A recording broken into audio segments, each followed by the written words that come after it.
obìnrin bí CEO wa ẹ wá ń bú CEO ẹni ó wà desperate fọkọ àná lórí burúkú yín Nkechi mo gbọ́ pọ́ I don't hear wetin devil talk lórí burúkú ó dàbí àpẹẹrẹ tàtàṣé tó ti rà ó dàbí àpò ẹ̀wà tó ti ní kòkòrò tó ti di àpò bọ́là olórí burúkú orí kan ṣe kan Fálẹ́gàn dú ẹ ó ló máa ń rùn ni ó ní tẹ bá jẹ ọjọ́ self contained ní Fálẹ́gàn gbé kíṣìn wà níbi toilet wà níbi bathroom wà níbi olórí burúkú for myself to myself àwa máa bọ̀ ní London òun kan náà ló máa ra flower fúnra ẹ̀ òun kan náà ló máa gbòtẹ́ẹ̀lì fúnra ẹ̀ aláṣẹ dànù ara ń ta ẹ́ Nkechi Blessing ara ń ta ẹ́ ó ṣọ́ọ̀kì ẹ bákan ó wò pé wọ́n tó dá tó yìí ó wọ́kọ̀ pé ẹ́ wọ́n kàn bẹ́ẹ̀ sùn ni excessive sẹ́wọ̀ excessive wo beautiful girl tó tún showcase excessive wo showcase ẹ̀rí ìwọ ló máa showcase gbogbo wọn Desperado ara wa ń ta ẹ́ ṣebí bàtẹ́ lọ ya fíìmù ìwọ ló fẹ́ bọ́ọ̀lẹ̀ tí bàbá Ìjẹ̀ṣà jẹ́ ju ẹ dídé lóòbò anybody can kogi sí consented adult ni wọ́n you cannot tell people how to live their freaking lives olórí burúkú ni ẹ lọ ṣọgbà yín bandits apáyín tán ni. ẹ̀yin tèmi wàhálà ti wà o látìgbà tí bàbá Ìjẹ̀ṣà tó ti ànáǹsì ọmọ tuntun tó bí ni àwọn kan ti bẹ̀rẹ̀ sí gbógun ti ìyàwó tó bímọ fún bàbá Ìjẹ̀ṣà pé ẹ ṣerú bàbá Ìjẹ̀ṣà ló yẹ kó fẹ́ pé òun tó jẹ́ celebrity tó jẹ́ pé ó tún lówó lọ́wọ́ pé ṣerú bàbá Ìjẹ̀ṣà yẹn ló yẹ kó fẹ́ ṣùgbọ́n àwọn èèyàn ti gbàgbé pé àyànmọ́ ni kádàrá orílẹ̀ lẹ́jọ́ o wọn àwọn kan ní pé torí pé ó wà desperate ọkọ ni ọ̀tọ̀ọ̀tọ̀ máa ní bọ́lọ̀ máa ṣe ti ẹ̀dá oníkálukú ọ̀tọ̀ọ̀tọ̀ ní bọ́lọ̀ ṣe ṣẹ̀dá ayé o ṣé ẹ mọ̀ wípé lé ayé tá a wà yìí ẹlòmíín wà kò ṣẹ́yún rí o virgin ló jẹ́ títí tó fi parí yunifásitì ìgbà tó wọlé ọkọ kò mà rọ́mọ bíi aṣẹ́wó tó jẹ́ pé ó ń bímọ tó ń sọmọ nù tó ń ṣẹ́yún ní gbogbo ìgbà á sì wọlé ọkọ nígbà míì a sì máa bí wẹ́rẹ́ ẹ rí i pé iṣẹ́ Ọlọ́run ni ẹ wò ó tẹ́ ẹ bá wò gbòòrò dáadáa ẹlòmíì fine girl pẹ̀lú bó ṣe fine tó fine tó tún níṣẹ́ gidi lọ́wọ́ ó máa wá ọkọ títí kò ní rọ́kọ o ibẹ̀ lẹ́lòmíì wà tí ò tiẹ̀ kàwé tó tún burẹ́ wà tí a sì rí bàbá olówó tó máa rí ọkùnrin tó lówó tó níṣẹ́ lọ́wọ́ tó máa fẹ́ ẹ ṣèyẹn lẹ́lẹ́kejì ṣe rí ẹ wò ó ẹ má jẹ́ kí n sọ̀rọ̀ jù eléyìí ló bí Bukky Jesse nínú wípé ẹ̀yin tẹ́ ẹ jẹ́ celebrity tó yẹ kẹ́ ẹ bá arábìnrin yìí àti bàbá Ìjẹ̀ṣà yọ̀ níṣẹ́ lẹ tún bú wọn pé kò yẹ kó rí bẹ́ẹ̀ o ẹ wò ó ẹ jẹ́ kí n fi fídíò yìí lẹ̀ kí gbogbo wa kájọ gbọ́ àwọn tí Bukky Jesse tó dárúkọ tó ta sí wípé kò yẹ kó rí bẹ́ẹ̀ lẹ́ẹ̀kan sí congratulations to bàbá Ìjẹ̀ṣà ẹ má gbàgbé ẹ jọ̀ọ́ ẹ bá wa wo subscribe button tó wà nísàlẹ̀ yẹn ẹ kílìkì lé lórí ọ̀fẹ́ ní subscription ọwọ́ yín tẹ fi ń tẹ subscribe ẹ ò ní fi gbé ọmọ sí ẹ ò ní fi gba lẹ́tà ìbànújẹ́ o. because there was not enough evidence ẹ lọ wo CTC court bàbá Ìjẹ̀ṣà yẹn ẹ gbọ́n mi ṣá bàbá Ìjẹ̀ṣà was sentenced to 5 years imprisonment because ó molest the minor based on the video we saw. And then sọ statement kan sẹ́ a ní kí ló dé tó hàn fún wa ní voice níbi tó ti show video yẹn fún wa. ẹ lọ wo CTC kóòtù sẹ́ kóòtù ò sọ pé bàbá Ìjẹ̀ṣà fipá bọ́mọ lò pọ̀ wọ́n ní ẹ̀gbọ́n ṣá wọ́n ní ó touch ni ẹ̀gbọ́n ṣá ṣùgbọ́n Nigerians ò ní kúre until it happens to your children. Which children? wọ́n ní kíyàn wá ya fíìmù wọ́n ní kó di ọmọ mú ẹnu 5 àní ẹ bá mi mú wá ibo ni kóòtù ti sọ pé ó fipá bọ́mọ lò pọ̀ wọ́n ní ó fọwọ́ kọmọ yẹn ni based on nǹkan tí bàbá Ìjẹ̀ṣà sọ ó ní script tó kọ fóun lòun act wọn ò ṣe bá wa láòdù bẹ̀yẹn kọjá ká gbọ́ nǹkan tọ́jọ́ ń sọ kí ló dé tó reduce ẹ̀ wọ́n ní kò sí evidence pọ́n fi ipá bọ́mọ lò pọ̀ but based on nǹkan tí Ìyábọ̀ Òjó àti princess wa sọ fún yín gbogbo yín wá gbé ó bọ́mọ lò pọ̀ ẹ bá mi mú síta ẹ gbé CTC síta kàkà wọ́n ní ó touch ọmọ yẹn wọ́n sọ pé ó fipá bá lò pọ̀ ẹ wò mí dáadáa I am not your regular màá sọ bó bá ṣe jẹ́ ni ẹ̀ ní kúre gbogbo Nàìjíríà ẹ lè fèsì mi mo bólúwa dúró ni mo nídìí speaker màá dúró ti gbogbo yín àní tẹ́ bá mi mú wá ẹ gbọ́ mi no àní kẹ́ gbọ́ nǹkan tèmi ń sọ sẹ́ ṣebí gbogbo yín sunkún pé ó fipá bá minor lò pọ̀ ẹ wá jẹ́ ká fìyẹn lẹ̀ sìn ẹ jẹ́ ká fìyẹn lẹ̀ mo tún fẹ́ fún yín lánàá dáwọn. now ó wá sọ pé ó fipá bá minor lò pọ̀ ṣàmọ́ pé títí di bí ṣe ń sọ fún yín ṣe fẹ́ gbọ́ kóòtù ò rí bá certificate ọmọ yẹn kóòtù ò rí bá certificate ọmọ yẹn princess Yes àti Ìyábọ̀ Òjó ló wá sọ fún wa pé minor lọmọ yẹn deni yìí wọn jẹ́ kọ́mọ yẹn lọ sí court ẹ má gbàgbé pé wọ́n ní bọ̀bọ̀ kan wà bíi gateman àbí nǹkankan nísàlẹ̀ ilé àwọn princess tó ti ń bá ọmọ yẹn sùn tó ti ń do títí deni wọn jẹ́ kí bọ̀bọ̀ yẹn wá sí court ẹ má ṣì mí gbọ́ o mi support child molestation mi ìdẹ support kan fipá bá ọmọ lò pọ̀ òun mo ṣe kọ́kọ́ sọ fún yín pé ìgbà tọ́rọ̀ yẹn ṣẹlẹ̀ èmi gangan ni mo kọ́kọ́ castigate bàbá Ìjẹ̀ṣà mo lè lọ wá fídíò kí n gbé síta fún yín gbogbo èèyàn gan bẹ̀rù láti sọ̀rọ̀ èmi tí mo kọ́kọ́ ṣe show nìyí.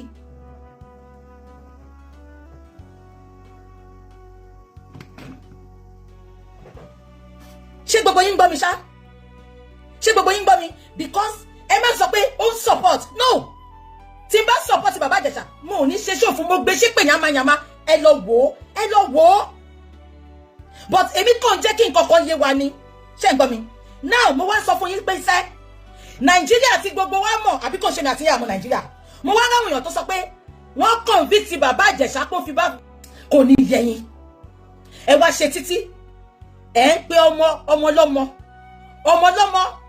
ẹ ń pe ní ex convict èpè apáyín bandit àgbẹ̀yìn wà á kàgbákò gbogbo ẹ̀yin tẹ́ ń gbọ́ ọmọ lọ́mọ gbogbo ẹ̀yin tẹ́ ń gbọ́ ọmọ lọ́mọ ọmọ tuntun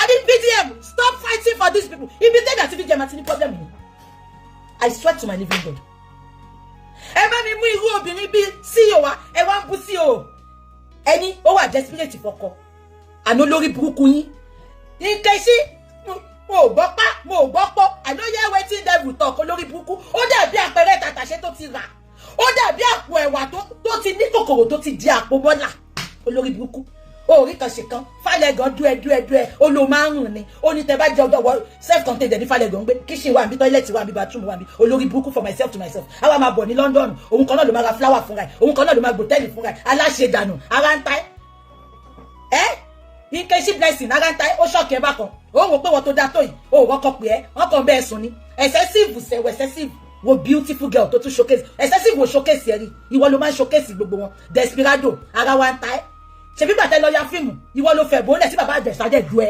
dídé lóbo anybody can kogi sí consented adult ni wọ́n you cannot tell people how to live their freaking lives olórí burúkú ni ẹ lọ ṣọgbà yín bandit apá yín tán ni bàbá Tinubu láti next week lọ́mọ máa campaign fún yín fún nǹkan tó ti ẹ̀ ṣe yìí bàbá Tinubu ẹ jẹ́ president fún 2040 ẹ̀yin olórí burúkú obìnrin mélòó ló lè ṣe ara ń ta yín ni ẹ wo bàbá Ìjẹ̀ṣà ó fresh kò ní yẹ yín tó bá dùn yín ẹ lọ nàgà mú convict ní kirikiri ẹ fi ṣọkọ à celebrate yín everybody deserve a second chance Ìyábọ̀ Òjó olórí burúkú tí bàbá jẹgẹjẹgẹ náà bá tiẹ̀ dúró tiẹ̀ níjọ́ lọ́jọ́ alẹ́ báyìí kò bá má dà aṣèrè olóṣì onídìí wíwọ bí apá ajá olórí burúkú ó wọ Christian Louboutin ṣọ́ọ̀bù ó lọ ra báàgì owó ẹ̀dẹ̀ kan ló fi ra wọ́n ra fún ni ó wá ń gbẹjọ́ ẹ mọ̀ pé kò ra nǹkan gidi láyé ẹ̀ China ni China make me proud aláyé bàjẹ́ ìkà tó bá jẹ́ pé àgbà fún ni ó báyé Naira Marley náà jẹ́ Ọlọ́run ni ó gbà fún ẹ̀yin aṣèrè kan wá sọ fún mi pé bàbá Ìjẹ̀ṣà he was convicted kóòtù ló sọ bẹ́ẹ̀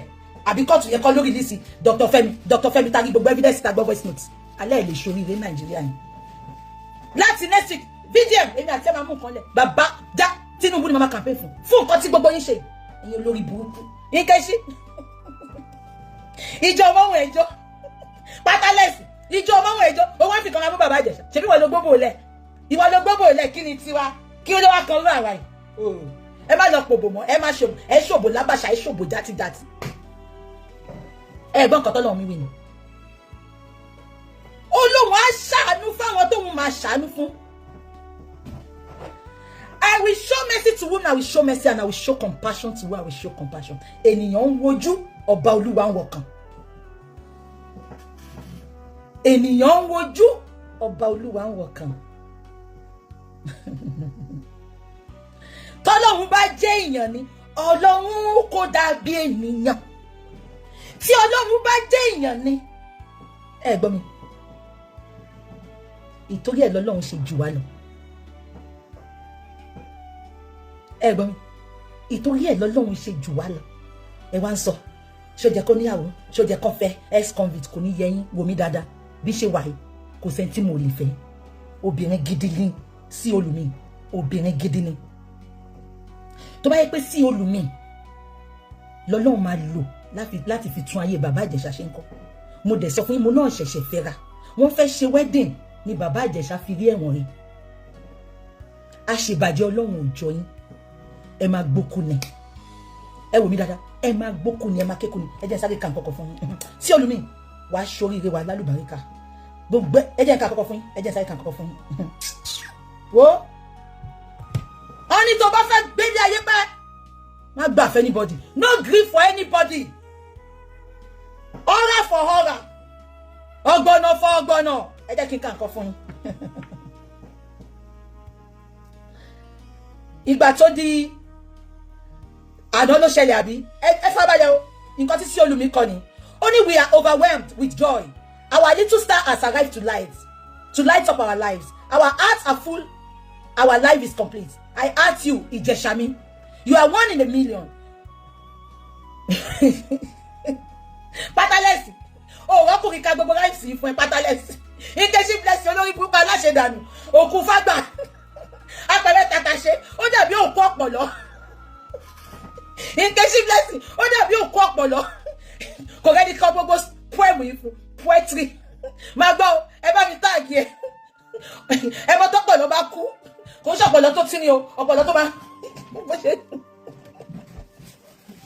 olórí burúkú lọ́wọ́ tí ẹ máa sọ̀rọ̀ ṣọ́wọ́ tó sí ẹlẹ́nu Nkechi, ìwọ tó jẹ́ pé o máa ń pààrọ̀ ọkùnrin bẹ́ẹ̀ tó pààrọ̀ underwear ni, o máa ń pààrọ̀ ọkùnrin bẹ́ẹ̀ tó pààrọ̀ menstrual pad ni, ìwọ náà bọ́ta ṣé na AI àjọ AI lójú ẹ̀ ẹni tí òbí rẹ̀ ni ò lè mọ iye ẹni ìgbà tó ọ̀rọ̀ ọkùnrin pọ́n ẹlé, ìwọ ló ń tọ́jú ọkọ ò tọ́jú ẹ̀, ìwọ ló ń kọrin ìfẹ́ fọ́kọ ọkọ ò kọrin ìfẹ́ fún ẹ̀, ìwọ ló wá bébì kiri ẹ̀sẹ̀ sì fò bébì ẹ̀ olórí burúkú ọmọ.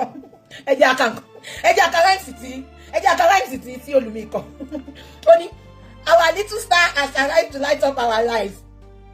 Our hearts are full with complete joy. I heart you, Ìjẹ̀ṣàmí. Nkechi Blessing, ta ló fẹ́ sọ yẹn fún? Ọ̀pọ̀lọ́tà mi tó tutù, tàsí ọ̀pọ̀lọ́tà mi tó tutù. Ẹ bá ń táàgì wèrè, olùfẹ́ wa náà mi. Wàá kọ́kọ́ gbé ọmọ gbogbo ọmọ tó bá wà lọ́wọ́ ẹ̀ wá gbé wọn sìn. Òkùnkùn nìkan, ò gbọ́ pa, ò gbọ́ po, etí ẹ̀ ti di sí nǹkan tẹ̀sùn sọ. I know they are waiting there for talk. You won't go on quotations of olórí burúkú. Ìgbà tó léwèrè. O go lọ fi wé léwèrè kúrò ní fíìmù tíátà. Àṣìírè. Ìgbà tó máa sọ ó ní Jídé, ó lọ́gà Jídé fẹ́ ó ló fẹ́ dóhùn irú ìwọ náà. Ìwọ tó kò lè wọnú díẹ̀. Bó ṣe dọ́gì gan kò lè wọnú fúwẹ́. Ìtorí gbogbo ìtọ́ ti papọ̀, gbogbo ìtọ́ báyìí ó dúdú ni. Wọ́n náà máa ń gbò ó. Ó ń bí gbàrú ni. Ó ń gbá bí irú ni. Kò tún ṣe irú oníròwò irú tẹ̀tẹ̀. Wọ́n ló máa ń gbá ni. Ẹ wá ní kínú ẹ̀dùn sí nǹkan rẹ̀. Ẹ tó ṣoríire nínú ayé ẹ̀ olóṣì. Amúra náà bí pijamasi ló ń wọ̀ kiri ní àmọ́ kò ní nǹkankan lára, kò láṣọ, kò lákìsà, kò ní nǹkankan. Ìjọ tó ti sọ pé sí Olúmi wọ́n sọ fáwọn big girls kò wọ́n sọ fún rí gbogbo ara tó ń ta nìyẹn. No, ẹ wò mí dáadáa gbogbo yín. Ẹ jẹ́ ká tẹ̀ wá àzùn kó ṣẹlẹ̀. Bí ṣe wà yìí, ẹ lè rí bí kí n wá fún ẹni blogger. Ẹ gbọ́ mi ṣá, àfi blogger tó bá wá fún mi. Tí blogger bá dẹ̀ wá fún mi, kẹ́ tó lè rí mi kí n fún wọn lésì ọba pẹ́ ṣẹ́ mọ́ wáyé. Mo máa ń give honor fáwọn tájọ wà ní line kankan náà. Mi sọ ti ya Ẹ̀sàbọ̀dọ̀ ṣe ń gbọ́ mi. Mo kàn sọ pé wọ́n ní blogger kan ṣe nǹkan kan sìn kí n sáré ṣáná sí camera. I don't do it. Ẹni tá a bá jọ ń ṣiṣẹ́ kan náà ẹ gbọ́ mi. I give them that respect. Kó tẹ̀ wá jẹ́ kó ṣẹlẹ̀. Ṣé Nkechi ló jẹ́ kó kọ́kọ́ tọ́nà sí camera? Ibẹ̀ lẹ́tí mọ̀ mẹ́pọ̀ tọ́ ni mò ń sọ. Wọ́n lu jìbìtì òbò fún ni bàbá Ìjẹ̀ṣà dó ni ara ń ta gbogbo wọn ni. Nkechi ló kọ́kọ́ ṣáná sí kámẹ́rà tó ń ṣe ṣò fún wọn. No, ṣó tọ́ sí Nkechi mo bèrè ni. Ìwọ tó jẹ́ pé òun pààrọ̀ ọkùnrin bẹ́ẹ̀ tó ń pààrọ̀ underskirt ni. Òun pààrọ̀ ọkùnrin bẹ́ẹ̀ tó ń pààrọ̀ menstruation pad ni. Ṣó tọ́ sí ẹlẹ́nu. Mi ní kó congratulate wọn. Bọ́ ò bá kàn look away, ó wá ń ṣe ṣò fún wọn. Obìnrin ní ẹ̀nà. Má tiẹ̀ wo ti bàbá Ìjẹ̀ṣà. Wo ti sí Olúmi tó ṣẹ̀ṣẹ̀ bímọ wo nǹkan tó máa go through. But inú mi wá dùn, mo sọ fún yín.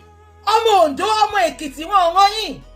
Ẹni tó sọ pé òun máa fẹ́ bàbá Ìjẹ̀ṣà tó lọ sẹ́wọ̀n tó dé tó tún gbé síta ó dààmú consequences gbogbo yín ni.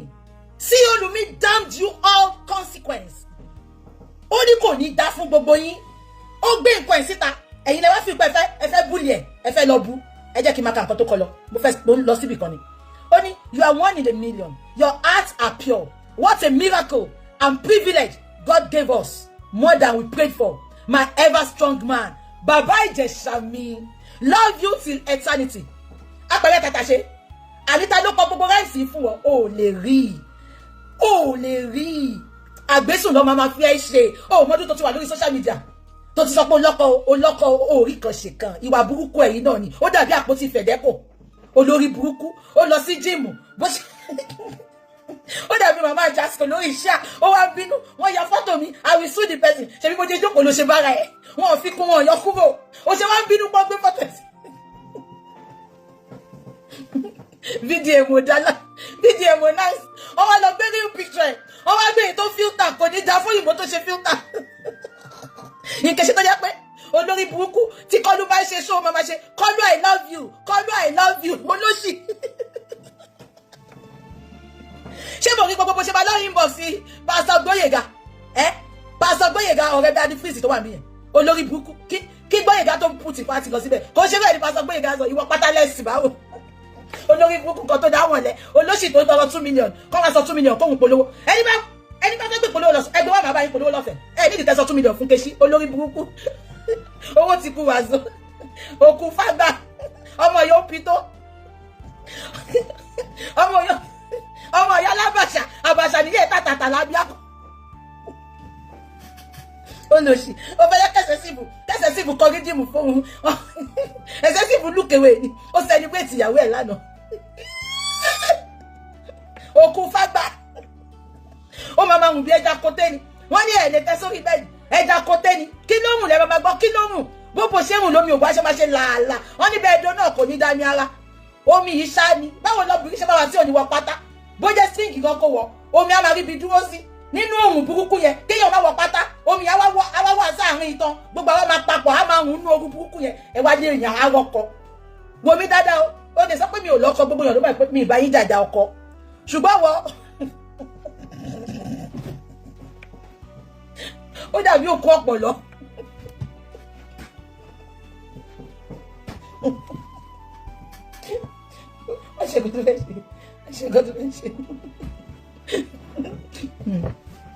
ibi tí mo lọ́kọ́ nìyẹn o ẹ jẹ́ kí n máa kà lọ sí olùwíwá ní Bàbá Ìjẹ̀ṣà legit love you till eternity òkú fagbá àwọn tó tó kìkà lábíà lóyún máa lọ bá àwọn ló máa kẹ́lé ìfún ẹ olórí burúkú ó bá wọn kù bá láṣìpọ̀ ìsìn títí wọn ò fún fèsì náà gbogbo bí tá lọ ìwọ tọwọ́ ti wà lára ẹ ó wá fẹ́ fi kọ́ra mú sí olùmí ìwọ ẹrú ta ló mú ẹgbà tí sí olùmí jẹ́ sí olùmí tí ò dẹ̀ tí ìtàn fún ta ló mú ẹ ìwọ tó jẹ́ nǹkan kan náà ayé àwọn bàbá Bello àwọn bàbá láti wá ní wọ́n ti raise bá àmì ẹ̀jọ́ yẹn ó wá ń ké ẹ̀yin bàbá mi ẹ ṣé mo dúpẹ́ mo láìkì fíìmù yìí ó ṣe fíìmù kòtà ó fi sí YouTube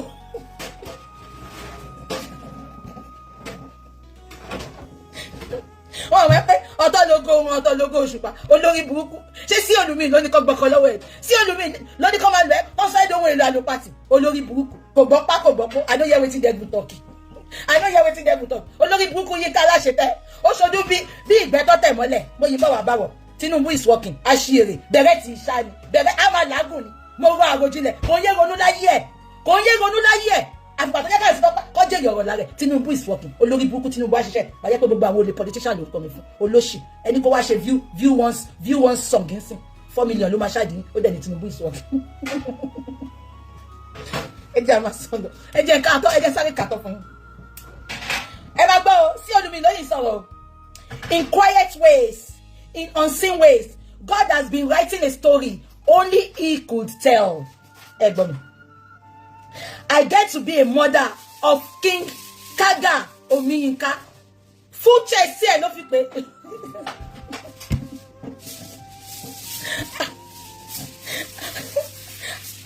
Apoyo.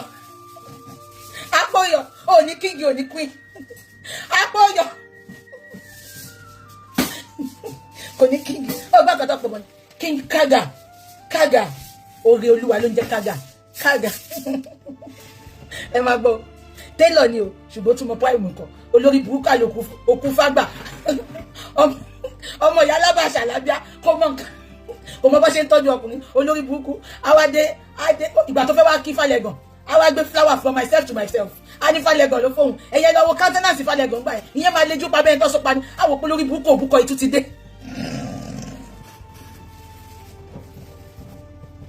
olóòfẹ́ náà I swear with my living God tẹ bá pé wáyé ni pé lọ tó máa pọ̀ lówó gbọ́ ọlọ́pàá lẹ́kọ̀ọ́ ó lè jẹ́ ká tẹ̀sẹ̀ sí tó o bá nú ẹ̀ kán mú fùwẹ́ yẹn kán yà fún wàá lóbìnrin tó bẹ́ẹ̀ bó ṣe tó yẹn bó ṣe dàbí elephant yẹn bó ṣe bá mi nù ẹ́ nìyẹn ibi ni ma ti control bó o ní kí n wá sí Nàìjíríà ibi ni ma ti control àwọn tó bá nù ẹ́ mo fọlọ́ ń búra ṣọ́ ẹ bọ́ọ̀lù kan sọ pé ó máa nà mí. bàbá Ìjẹ̀ṣà èyí tó wá dùn mí jù ní kẹ́yìn Yorùbá ẹ̀yin ẹ dúró pé kí Ìjẹ̀ṣà ṣáà kú nítorí pé Ìyábọ̀ Òjó ti lọ dó Ìjẹ̀ṣà rí Ìyábọ̀ Òjó wà end up láti jẹ́ ìyàwó lé Ìjẹ̀ṣà ẹ fẹ́ kí Ìjẹ̀ṣà kú. àwọn sẹ́nítọ̀ tí ò dó Ìyábọ̀ Òjó lánàá nítorí pé Ìyábọ̀ Òjó ó smell kò ní tíátà mi ń dó àwọn sẹ́nítọ̀ yẹn ẹ kún Ìyábọ̀ Òjó lọ́wọ́ bá yé àwọn sẹ́nítọ̀ yẹn jẹ́ ẹ fún mi lólóṣèlú kan tó dó Ìyábọ̀ Òjó àbí tí Ìyábọ̀ Òjó fẹ́ dó tí kárí ẹ̀rí mi ń dì sí ẹ fẹ́ pa Ìjẹ̀ṣà ẹ wá ẹ yá wèrè gbọ́n ẹ̀yin Yorùbá ẹrú yín bà mí o. ẹ wo ẹ̀yin èèyàn ẹ tí ì gbọ́ nǹkan kan rárá nínú fídíò tẹ́ ń wò lọ́wọ́ yìí o ọ̀pọ̀lọpọ̀ ọ̀rọ̀ ọ̀pọ̀lọpọ̀ àṣírí ni Lizzy Anjorin ló tú nínú fídíò yìí ẹ wo ẹ má jẹ́ kí n dá yín lágara jẹ́ kí n fi fídíò náà lẹ̀ kí gbogbo wa kájọ wò ó eléyìí tún lágbára o lórí ọ̀rọ̀ bàbá Ìjẹ̀ṣà ṣá àráyé ẹ jọ̀ọ́ ẹ bá mi kílìkì lé subscribe button tó wà nísàlẹ̀ yẹn ọwọ́ yín tẹ́ fi ń tẹ subscribe fún wa lágbára Ọlọ́run ẹ ò ní fi gba lẹ́tà ìbànújẹ́ bẹ́ẹ̀ lẹ ò ní fi gbé ọmọ sí. ẹ̀yin Yorùbá ẹ já wèrè gan-an ẹ dẹ̀ ṣe fídíò ẹ fẹ́ kọ́ gbé Ìjẹ̀ṣà padà sẹ́wọ̀n ẹ̀yin Yorùbá àgàgà ẹ̀yin ọkùnrin yẹn ẹ dẹ̀ ń ṣe fídíò ẹ fẹ́ kọ́ question ọjọ́ tí Lumini lóyún àtijọ́ tí Ìjẹ̀ṣà jáde lẹ́wọ̀n ẹ mọ̀ bẹ̀rù yín gan-an àmọ́ question Ìyábọ̀ Òjó tí ọmọ ẹ̀ lóun bímọ 2 months after wedding question bí tí Ìyábọ̀ Òjó ti lọ ra ọmọ fún ọmọ ẹ̀ 2 months after wedding ni Ìyábọ̀ Òjó announce pé ọmọ òun bímọ 2 months after gẹ́rẹ́gẹ́ àsàtijọ́ tí ọmọ Ìyábọ̀ Òjó tó ṣe wedding that means wípé oyún yẹn ti wà lóṣù méje ara tí ọmọ Ìyábọ̀ Òjó fẹ́ fi gbé oyún oṣù méje dà ara tí ọmọ Ìyábọ̀ Òjó tó fẹ́ fi gbé oyún oṣù méje dà tó bá tiẹ̀ jáwọn tó sọra tí kò wọ́n máa ń round aṣọ pókè bọ́dì wọn gbé oṣù méjì gẹ́rẹ́gẹ́ Ìyábọ̀ Òjó lọ ra ọmọ táìmù tí Ìyábọ̀ Òjó lọ ra ọmọ yẹn ó sá kúrò bó ṣe ń lọ Kenya ló ń lọ Canada ló ń padà sí Tanzania tó fi parí gbogbo pépà ọmọ tó rà ẹ fi ọjọ́ kan question Ìyábọ̀ Òjó rí pé oṣù kejì tọmọ ẹ ṣèyàwó rẹ̀ àmọ́ ẹ question bàbá Ìjẹ̀ṣà nítorí pé kò padà fẹ́ Ìyábọ̀ Òjó sílé bí ìyàwó ẹ ń question ẹ pé oṣù keje tó jáde lẹ́wọ̀n náà bímọ fún ẹ̀ ń question Ìjẹ̀ṣà tẹ́ ẹ rí fídíò tí Géńdé Ọlọ́run ọmọ 20 something years tó dìde tó lọ tilẹ̀kùn fídíò tẹ́ ẹ rí pé ọmọ yẹn ló kọ́kọ́ make advance sí bàbá Ìjẹ̀ṣà ẹ rí ọmọ yẹn o ẹ wá sọ ọmọ yẹn di ọmọ ọdún 4 ẹ wá táàgì Ìjẹ̀ṣà ní pedophile pẹ̀lú ọmọ 23 years tó gbọ́dọ̀ ti ṣíwọ́ ọmọ bíbí ọmọ 23 years láyé àtijọ́ tó jẹ́ pé ọmọ tí ẹ̀gbọ́n gbọ́dọ̀ ti máa bímọ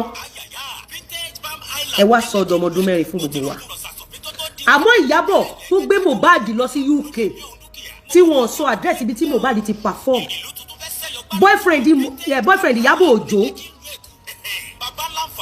di ọ̀la owó tí Mohbad fi perform fún Pọ̀lọ́ wọn ṣàkáǹtì ẹ̀dọ́là Pọ̀lọ́ jáde kó sọ pé ibi tó ń sanwó iṣẹ́ Mohbad sí rè question Ìyábọ̀ Òjó question Ìyábọ̀ Òjó tí Mohbad kú sí kámpù ẹ̀ àmọ́ question Ìjẹ̀ṣà tí Géńdé Ọlọ́run tí ọyàn ẹgbọ́n rí jọ ọyàn mi yìí lọ tó fi ọwọ́ ra nìkan question ẹ̀ pé ó fi do fáìlì ọmọ 23 years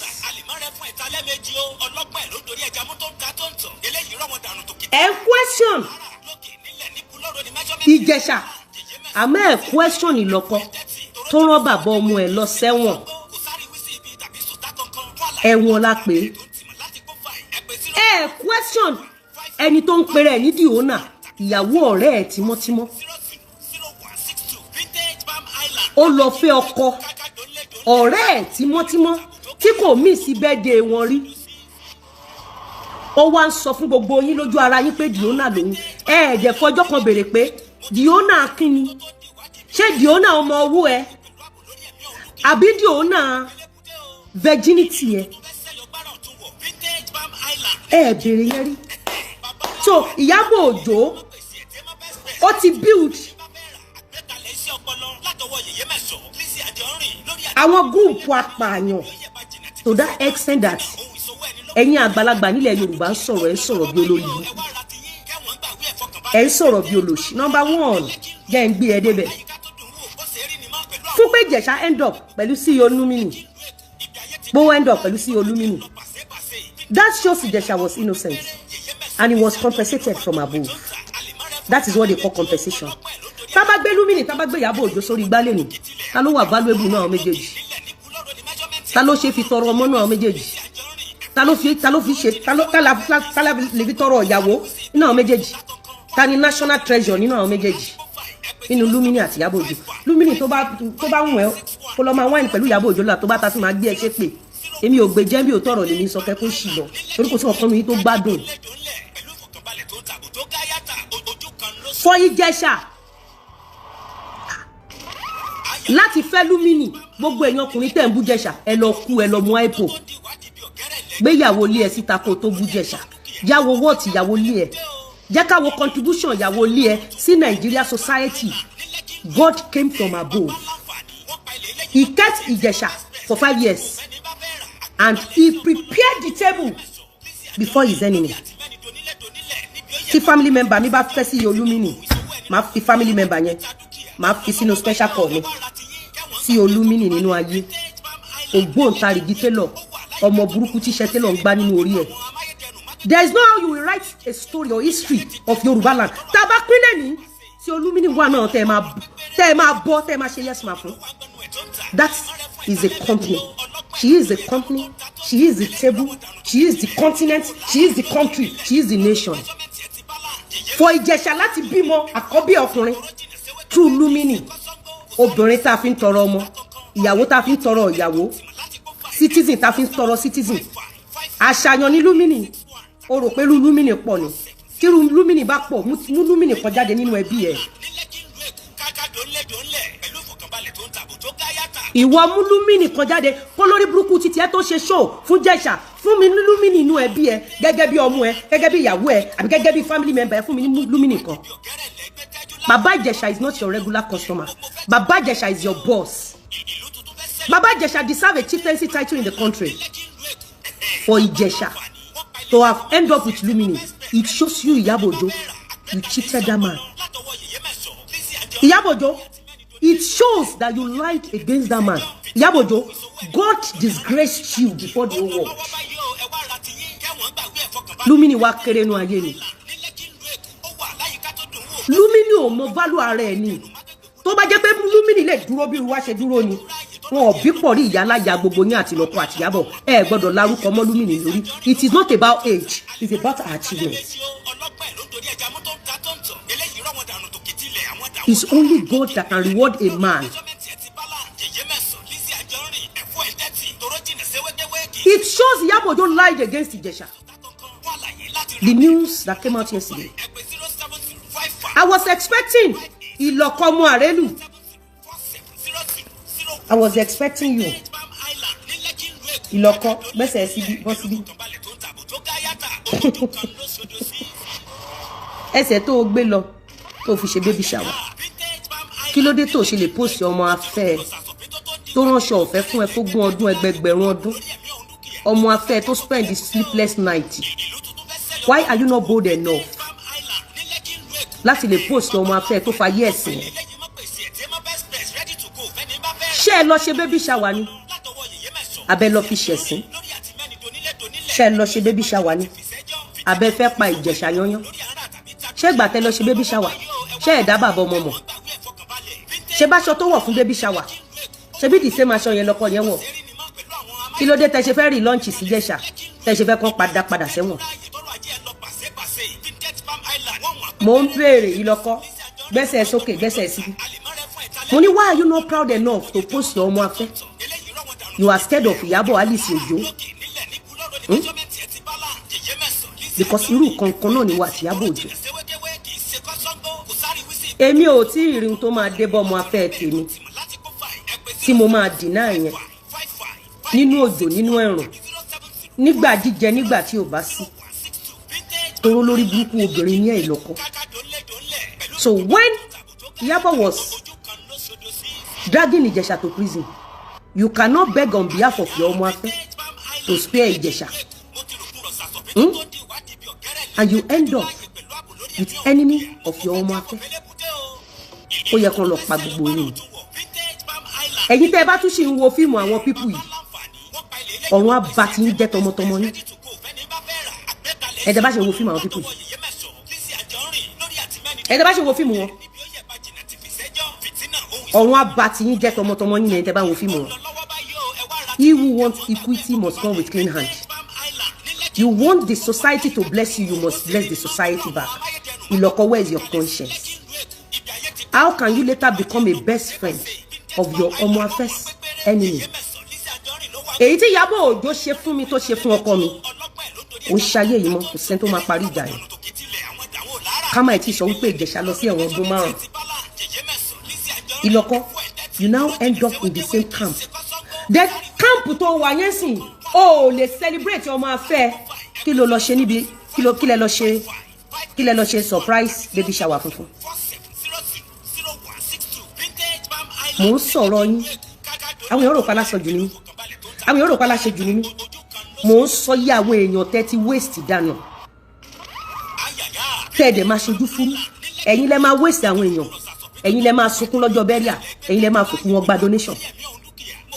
Ìyá Afẹ́ Ìlọ́kọ, mo fẹ́ béèrè lọ́wọ́ ẹ pé kí ló dé tó jẹ́ pé ìwọ kọ́ lẹni àkọ́kọ́ láti celebrate Omoafe pẹ̀lú ọmọ òkúkú ọwọ́ ẹ̀. Anybody tó Omoafe bá fẹ́ is none of your fucking business. Torí ìgbà tó ń ṣe Omoafe fún ẹ, your life was miserable. Ìgbà yẹn ló gbé ọkọ ẹ lọ sẹ́wọ̀n gbére pẹ̀lú iṣẹ́ àṣekára. And she stood for you. Nígbà tí wọ́n náà rán ọkọ ẹ lọ sẹ́wọ̀n. So nígbà tí ọ̀tá rán ọkọ Omoafe lọ ẹ̀wọ̀n, why are you not there to celebrate her?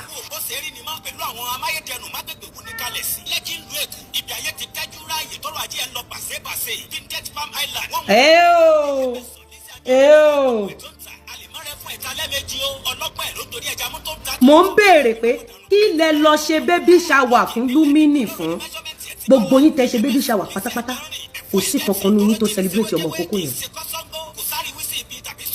sí Olúmínì. Ọjọ́ tá a jọ sọ̀rọ̀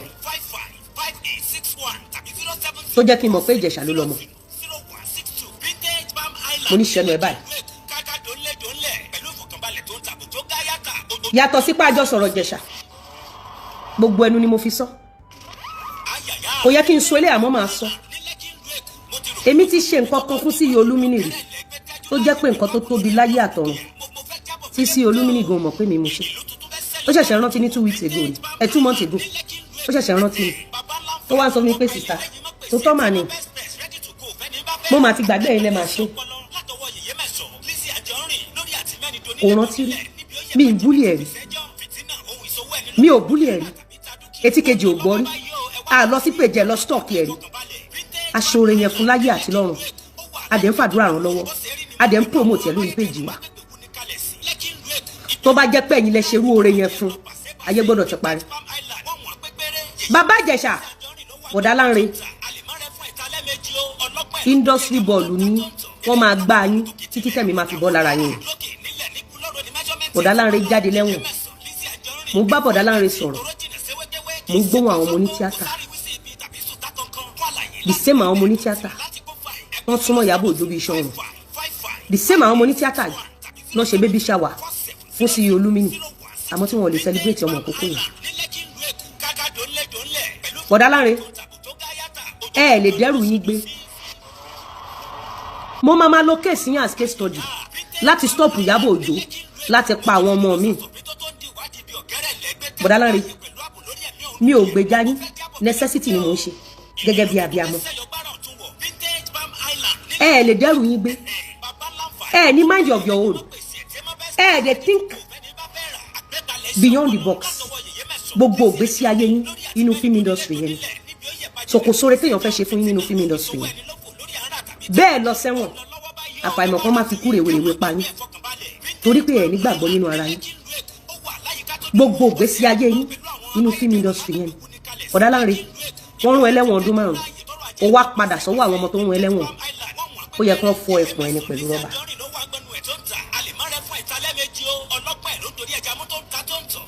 ó yẹ kán fún ẹkùn ẹ̀ èyí tí Ìyábọ̀ Òjó ṣe fún mi àtọkọ mi lásán ó máa jẹ̀yà kú lọ́wọ́ mi ni kò sí bàbá ńlá kú ẹni tó lè bẹ̀bẹ̀ ó máa jẹ ìyá yẹn kú tọmọtọmọ bọ̀dá láàrin tó bá jẹ́ pé o ti ṣiṣẹ́ mi ìyàtọ̀ sí film industry ò bá mọ ọwọ́ ọ̀tá rẹ̀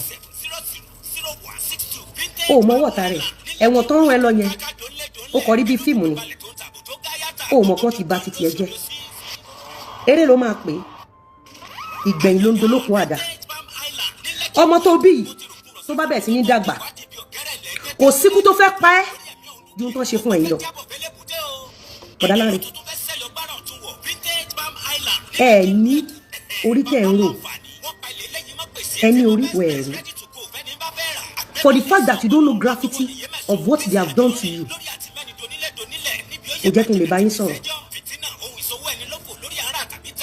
tó bá jẹ́ pé ẹ mọ gravity tó ṣe fún yín ni ọ̀rọ̀ èmi àti yín ò bá yẹra wa olórí burúkú ìbànújẹ́ ọmọ wúlé mọ́tì ṣe mọ̀ pé ìgbà tí èmi àti ẹjọ́jọ́ yìí ṣù tó wá fún mi ṣe mọ̀ pé bàbá Ìjẹ̀ṣà pè mí ẹ̀lú àbúrò mi kí ló tún dàwọ́ àti Àrẹ̀já ń pọ̀ fi sílẹ̀ ẹjọ́ àbúrò mi mo wá kọ́ ti fídíò Àrẹ̀já mo kọ́ tiẹ̀ sílẹ̀ Ìjẹ̀ṣà ṣe mọ̀ pé Ìjẹ̀ṣà ò mọ̀ wípé ìjà òun ni mò ń gbé ègbèsè ìbànújẹ́ ọmọ wúlé mọ́tò Àrẹ̀já ṣe mọ̀ pé Ìjẹ̀ṣà ò mọ̀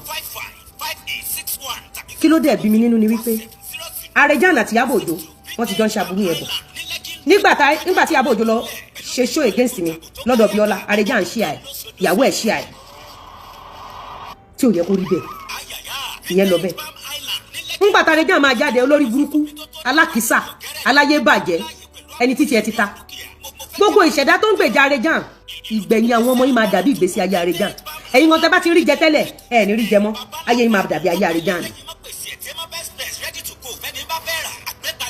mo wá kọ́ọ̀tù fídíò ibi tí Àrẹ̀já ti admit pé tòótọ́ ní Ìjẹ̀ṣà rè wọ́n wá ṣe báyìí àbúrò mi Àrẹ̀já ń ṣá ṣé yẹ ká Àrẹ̀já ń ṣe báyìí fún mi ó sì bàbá Ìjẹ̀ṣà sọ ni so tí nǹkan t'Àrẹ̀já ń ṣe yẹn tí ò bá ní ṣe pẹ̀lú Ìjẹ̀ṣà you don't understand Ìjẹ̀ṣà ò rẹ́dì láti rí aburú nínú nǹkan tí àwọn pípù yìí ṣe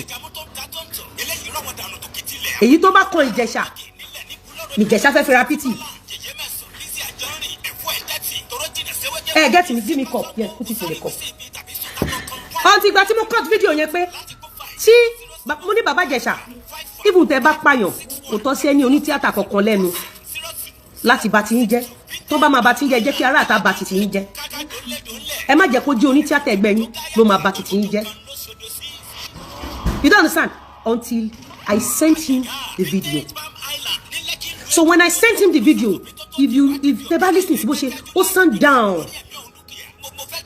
like he didn't know he did not know the same thing in 2019 tí bàbá Ìjẹ̀ṣà pè ní Lizzy kí ló fa wàhálà ẹwọ àti Ràkúnmí onígbọnà mo ní bàbá Ìjẹ̀ṣà àwọn ọmọ yìí ti ń pa àwọn èèyàn àwọn ọmọ yìí ti ń sẹ́ẹ̀tì àwọn èèyàn bàbá Ìjẹ̀ṣà ní tí wọ́n lè máa wòran wọ́n ti dà tó kìlọ̀ wọ́n di sílẹ̀ bàbá Ìjẹ̀ṣà ní máa wòran mo ní bàbá Ìjẹ̀ṣà nígbà ọmọ yìí ń ṣe kì í ṣọ̀rọ̀ wòran bí wọ́n bá wòran àwọn ọmọ yìí máa rán yàn lẹ́wọ̀n ẹ̀gbọ́n tí bàbá Ìjẹ̀ṣà sọ bàbá Ìjẹ̀ṣà ní tó bá jó oníṣẹ́ òun máa dákẹ́ o òun ní sọ̀rọ̀ mo ní wàláhì bàbá Ìjẹ̀ṣà àwọn ọmọ yìí máa ṣe fún yẹn ẹ̀dẹ̀ máa lo ẹ̀wọ̀n wọ́n ní tó bá dìgbà yẹn táwọn bá sọ̀rọ̀ ní lọ́mọ àlè làwọn ṣáà pé kò ọdún kan tí Ìjẹ̀ṣà fi lo ẹ̀wọ̀n ẹ jẹ́ n calculate ẹ̀ fún 2019 around August September ní kéèsì èmi àtàwọn Ràkúnmí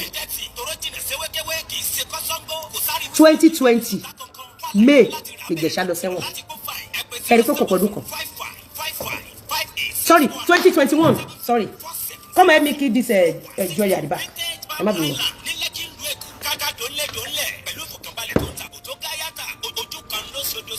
ẹjọ mú bọ.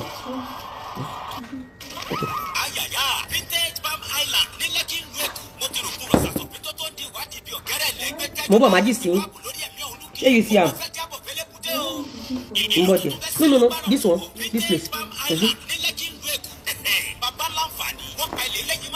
2021 May Ìjẹ̀ṣà lọ sẹ́wọ̀n a year and 3 months nígbà tí Ìjẹ̀ṣà wà ní crisis tí Ìjẹ̀ṣà pè mí Lizzy àbúrò mi èmi náà ti dé o ó sọ fún mi bí gbọ́ bàbá Ìjẹ̀ṣà ẹ gbọ́dọ̀ sọ̀rọ̀ àwọn ọmọ pé bó ṣe rí rèé mo ní mo sọ fún yín pé àwọn ọmọ yẹn wọ́n ti dìdàkudà gan mo ní bàbá Ìjẹ̀ṣà ọ̀rọ̀ rí ṣètò tọ́lẹ̀ rí bàbá Ìjẹ̀ṣà ní tí gbogbo ayé ò bá trust òun Lizzy ṣé ò trust òun rí Lizzy